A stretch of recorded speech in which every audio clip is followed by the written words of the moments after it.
শুভ দুপুর বন্ধুরা, সবাই কেমন আছো? আশা করি সবাই ভালো আছো। আমিও ভালো আছি। দেখো, আমি এখন চলে আসলাম রান্না করতে। আমি আজকে কি রান্না করব দেখাচ্ছি তোমাদের। আজকে ভিডিওটা একটু বড় হবে। দেখো, আজকে আমি রান্না করব, দেখো খাসির মাংস পাঠিয়েছে ওর বাবা। খাসির মাংস রান্না করব। খাসির মাংস আমি যেহেতু খাই না, ওরা দুই বাপ বেটায় খায়, মানে আমার বড় ছেলে, ছোট ছেলে, ওর বাবা, এরা খায়। আর আমি আমার জন্য, নিজের জন্য রান্না করব ইঁচড়। দেখো, ইঁচড়টা আমি সিদ্ধ বসিয়ে দিয়েছি, দেখেছো? দেখো, ইঁচড়টা আমি সিদ্ধ বসিয়ে দিয়েছি। ইঁচড়টা সিদ্ধ হচ্ছে। আর ইঁচড়ের জন্য দেখো, এই দেখো আলু কেটেছি ছোট ছোট করে। এই আলুগুলো ইঁচড়ের জন্য কেটেছি।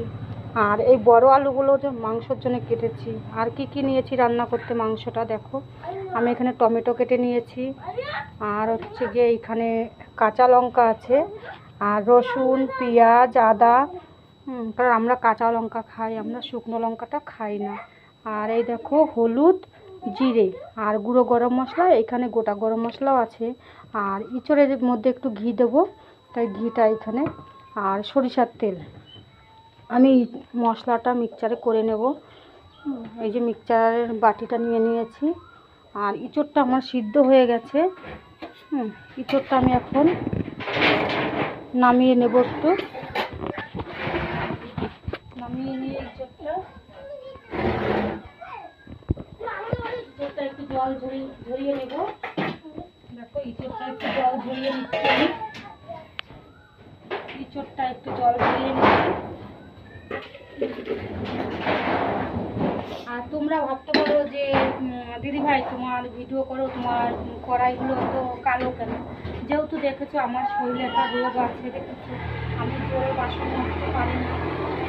কারণ আমার জোরে মাজলে আমার হাতে ব্যথা করে খুব। আমার হাতে দেখেছো, এই দেখো আমার একটা রোগ আছে শরীরের মধ্যে। ছোটোবেলা থেকেই আমার এই রোগটা, জন্ম থেকেই। জলটা ঝরিয়ে নিলাম। এখন আমি ইঁচড়টা ভেজে নেবো, তারপর মশলাটা আমি চট করে করে নিতে পারবো, কারণ মিক্সচারে করবো তো। তাই এগুলো ভাজতে ভাজতে আমার মশলাটা করা হয়ে যাবে। আমার রান্নাঘরে কি জল পড়েছে, আমার হাতে খুব জল পড়ে। এখন আমি মাংস আলুটা ভাজতে ভাজতে আমার হয়ে যাবে। আর আমার ছোট ছেলে দেখো দুষ্টুমি করে সব চেয়ার ফেয়ার ফেলে কি করেছে, দেখেছো? এই দেখো, আমার ছোট ছেলেটা খুব দুষ্টু। সোনু, তুই কোথায় গেছিস? এদিকে আয়, চান করবি না এখন? মনে হয় চান করতে চলে গেছে। ওই গরমের দিনে সারাদিন যে কবার চান করে তার কোনো ঠিক নেই। 3 বার 4 বার হয়ে যায় চান করা, বারণ করলেও শোনে না, ছোট না।